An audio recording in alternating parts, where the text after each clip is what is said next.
You know, a lot of challenges in the beginning is figuring out, we've got this amazingly vast, highly respected, you know, highly followed, very well-read property. How do you bring that to a game and do it justice? There are so many different things within the books that were clearly had to be a certain way.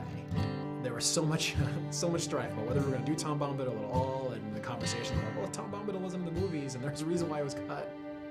We had a very strong belief on what we thought was going to make this story great. It's such a long road to get to where we are today, and there are so many different things that I can look at now and say, that was definitely the right decision, and Tom Bombadil was definitely the right decision. So at launch, it was, you know, we had 8 regions. We kind of worked our way through the Shire. We ended up in Angmar. You know, it was a, we thought, huge world at the time. In fact, I think at the time it was one of the largest pieces of landscape ever released for a game. Eyes and ears and hearts and minds and everything opened up to us to see how we addressed, you know, how do you do a story in this world? You know, we can't be Frodo, right? I mean, these are the things that people thought the game was going to be, that I could be Frodo and I'm going to run through Middle-earth. You know, we had to get them to understand what our take was, that we were allowing you to tell your own story within Tolkien's story.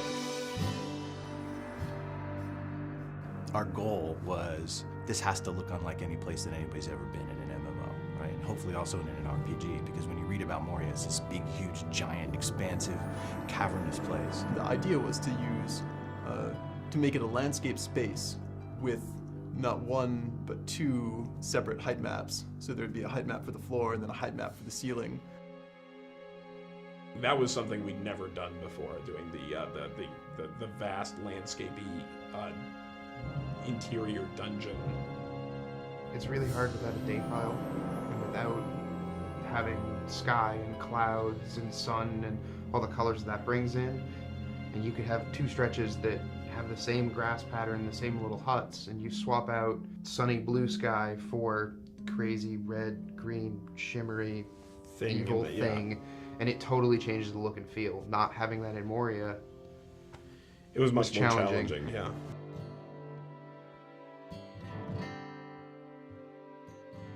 Our primary goal was to, how do we take this amazing game that people love once they get in it, but that there are some basic barriers to entry, like the subscription-only experience, and how do we reinvent what we have so that it retains all of its, you know, grand and glorious nature while addressing an audience that's much bigger. We are standing on a mound of content that is, you know, almost 10 years old, going back to when we first started early development of the Turbine.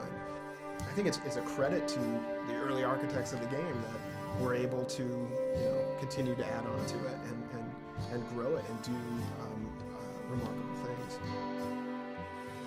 Coming into Rohan, we have a totally new space. We have a totally new way of playing across it. And I think that being able to go out onto these vast plains and ride your war steed and challenge these, you know, mounted bands of marauders, I think we come to a whole new chapter in Middle-earth. This is where the War of the Ring begins. At a high level, it was sort of, the training wheels are coming off, we're out of Eriador, we're east of the Misty Mountains, into the very epic, action-oriented portion of the fiction. And being able to tell that story is extremely exciting. Loach has grown and gotten stronger over 5 years. Which is a huge testament to this game and to this team. You know, the team has grown, the game has grown. We're not slowing down, if anything, we're speeding up. It's going to be a fantastic 2012.